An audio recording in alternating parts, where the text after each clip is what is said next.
মাহাদি চট্টগ্রাম থেকে বের হবে না, মাহাদি বুয়েট থেকে বের হবে না, বাংলাদেশ থেকেও তো 2-4টা মাহাদি অলরেডি বের হয়ে গেছে, বের হয় নাই?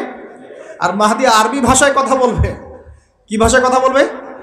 পাঞ্জাবি ভাষায় কথা বলবে না। আমাদের পাঞ্জাব থেকে একটা মাহাদি বের হয়েছিল ইংরেজদের সময়, ব্রিটিশ আমলে। সে বলেছে আমি মাহাদি, আমি ঈসা, নাউজুবিল্লাহ। পরে দাবি করেছে সেই নবী।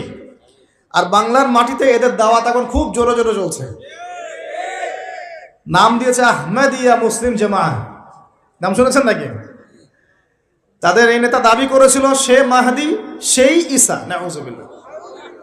তো মাহাদি আরবি ভাষায় কথা বলবে ভাই, আর মাহাদি হবেন আরব মায়ের সন্তান, পাঞ্জাবি মায়ের সন্তান না। পাঞ্জাবি ভাষায় কথা বলবে না, বাংলা ভাষায় কথা বলবে না। তিনি মদিনা থেকে আসবেন। কোত্থেকে? তিনি দায়িত্ব নিতে চাইবেন না, বরং পালিয়ে আসবেন মক্কায়। মানুষ তাকে জোর করে দায়িত্ব দিবে।